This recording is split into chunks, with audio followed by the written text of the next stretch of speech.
Nice to get things going again. Yeah, I've had a good week.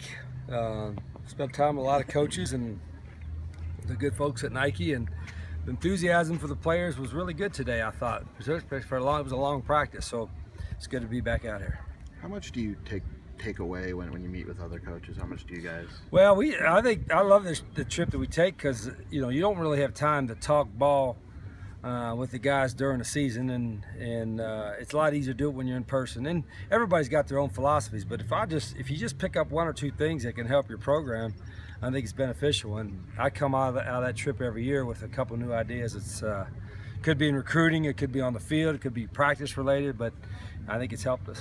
Who were some of the coaches that you were talking to or hanging out with? Well, guys I've probably known the longest, and guys that traded, like Urban Meyer. We've been talking ball for 15, 20 years, and then a couple other coaches, and actually we even talk ball with coaches in our league. Coach Peterson and Coach Helfrich, Coach Leach. We don't get into too many schemes, but we trade ideas on practice and on NCAA rules in particular. And Coach Cutcliffe at Duke is another guy we spent a lot of time. Coach Fedora, played golf with him, and we talked some ball together for 18 holes, and some bad golf but good football talk. When the guys put the pads on like they did today, what are you looking for? Well, you hope the intensity gets cranked up a notch, and I think it did, particularly at the beginning of practice when we do what we call the board drills, one-on-one stuff. I thought the enthusiasm was real good, and the effort was good. We're certainly not in game shape, and so I think we had a few loafs at the end of practice, but I'm not worried about that. We don't need to be in game shape till August. How soon can you see things click for some of those guys that you move to different positions? Well, you hope quicker than later. I think by the end of the spring, the guys that we've moved got to be comfortable, at least scheme-wise and fundamentally wise. We're not going to move guys back and forth. I think to be fair to them, to give them a true shot at learning what to do, you got to keep them there the whole 15 practices. You have three quarterbacks who are kind of at distinct and different stages of their careers. Do you have the same message for all of them, or do they each one sort of have a different regimen? No, you would hope that the older guys, if you've been in the program a couple years, then you should be able to progress mentally a lot quicker, and things should be second nature from a scheme standpoint. When you're young and still learning the scheme, then everything is new. The fundamentals, the drills, the schemes, and all that. But we don't really slow our pace down for any of the quarterbacks, so they have to learn on the run.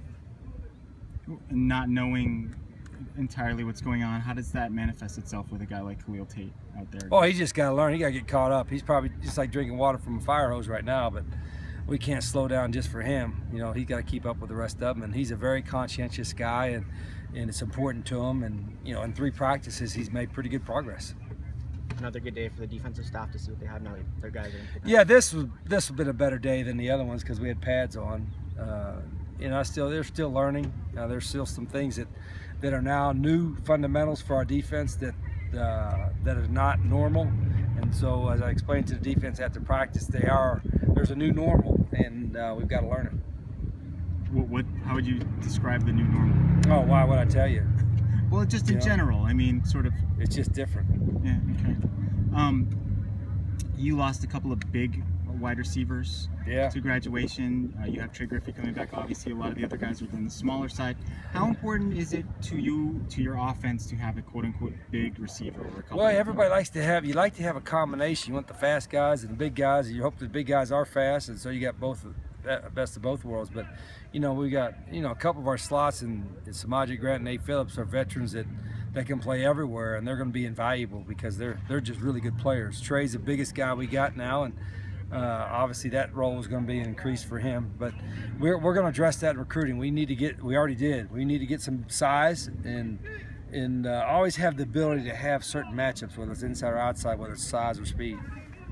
Is John Kenny at linebacker? What do you expect from him? Well, he's learning, but I'm anxious to see what he can do. Last year was a redshirt year for him. Now it's a fresh start for John. He's a pretty good football player, and again, it's early. I can't really tell you who stood out defensively, but he's got a chance to help us.